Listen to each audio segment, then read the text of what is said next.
Tatlong oras na hindi ka olats. Alas 3 na! Love Trip! Love Trip!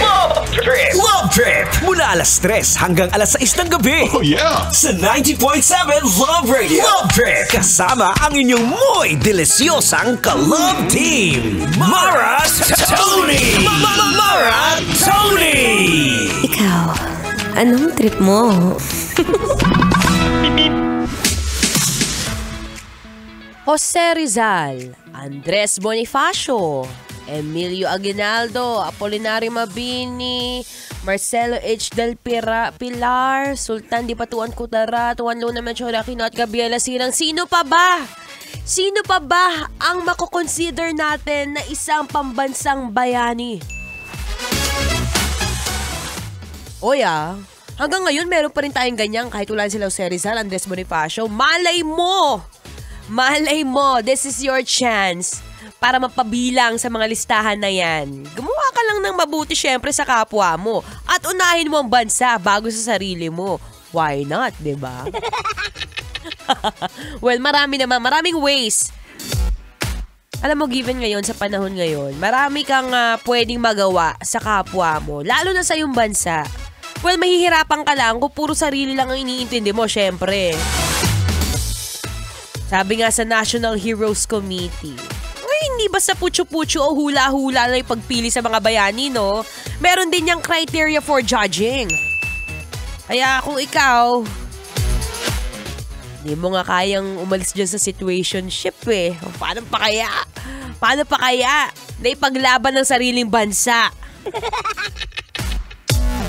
Dapat marunong mo munang paglaban mo muna yung sarili mo. Ipaglaban mo yung sarili mo sa tamang tao. Hindi yung hanggang ngayon umaasa ka pa rin dyan sa nanay at tatay mo na kung walang trabaho, walang makakain. Kasi nga, si Asa.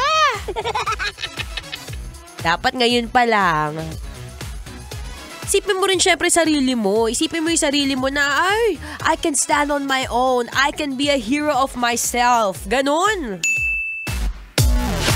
Marami tayong mga pwedeng consider na heroes di ba? Katulad na lang ng natin, ng mga pulis na lagi nagbabantay, mga traffic enforcer. Na hindi man nila kayang bawasan yung traffic, at least kaya nilang i-manage yung daan natin kapag nasa biyahe tayo. Pwede rin naman ang mga teacher, di ba? Tayo yung mga tipong ang kulit-kulit mo sa classroom, ang kulit-kulit mo na sa eskwelahan, pero sila pa rin yung patuloy-tuloy na nakikinig, nagtuturo, gumagawa ng lesson plan. Kahit na isa ka naman doon sa mga likod, sa mga nasa likod, nakaupo, na hindi naman nakikinig. Aminin mo, same tayo. Alala ko tuloy yung teacher ko nung high school. Kulang na lang sigawan ka. Pero at least, di ba, may natutunan ka. Yun ang pinakamahalaga.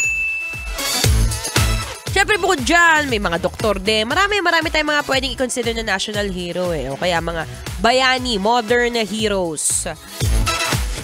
Eto, isa ang mga rider natin. Of course, yan ang mga rider natin, ang ating mga pambansang bayani. Diba? Palakpakan po natin ang mga rider natin ngayon na hanggang ngayon mga biyahe, walang long weekend. Ano yon? Hindi kami makarelate. Kaya naman mamaya mag-a-announce tayo ng ating winners for Love Knows No Boundaries. Kaya naman tuto ka lang dito sa number 1 station, Love Radio Manila. While waiting, makinig ka muna ng mga feel-good music. Kailangan pa bang i-memorize yan? Basic. Kailangan pa bang i-memorize yan? Love Radio. Basic!